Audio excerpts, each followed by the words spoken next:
Chers enfants, nous fêtons l'épiphanie. Le mot épiphanie veut dire la manifestation de Dieu.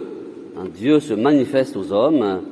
C'est donc d'abord la fête de Jésus qui se manifeste, mais c'est aussi, nous l'appelons la fête des rois, parce que c'est la fête des rois mages. Et puisque c'est la fête des rois mages, prenons-les évidemment comme modèle aujourd'hui et peut-être pour cette année qui commence.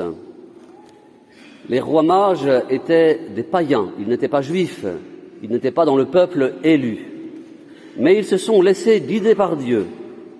Ils avaient ouvert leur intelligence et leur cœur à Dieu, et ils ont pu voir Dieu caché dans la crèche sous les traits de l'enfant Jésus. Ils ont pu le voir et ils l'ont adoré.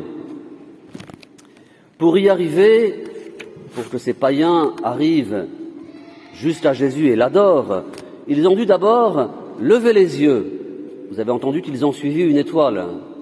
Eh bien, chers enfants, si nous voulons suivre une étoile, l'étoile, elle n'est pas au niveau du sol. L'étoile, elle est toujours très haut dans le ciel. Donc, pour voir l'étoile, pour suivre l'étoile, il faut lever les yeux.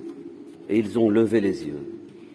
Ensuite, ils ont accepté la fatigue d'un long voyage. Ce n'étaient pas des voisins de Bethléem. Ils habitaient très loin. Ils ont fait un long voyage sans savoir combien de temps il durerait et puis où cela les conduirait. Et ils ne se sont pas découragés. Vous avez entendu qu'ils sont partis en suivant l'étoile. L'étoile disparaît. Ils auraient pu se dire, on s'est trompé, faisons demi-tour. Ça serait peut-être un grand découragement. Ils ne se sont pas découragés. Vous voyez les beaux exemples que nous laissent les mages. Lever les yeux, être capable de se donner du mal pour chercher Dieu, et puis effectivement ne pas se décourager. Trop souvent, chers enfants, nos pensées sont tournées non pas vers le ciel malheureusement, mais vers la terre. Regardez les hommes qui souhaitent début janvier les vœux pour la nouvelle année.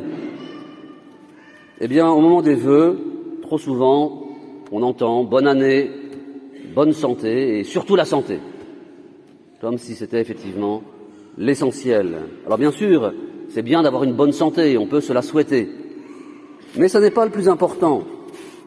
Chers enfants, notre année sera bonne si nous la vivons avec Dieu, si nous progressons dans la connaissance, dans l'amour et dans le service de Dieu.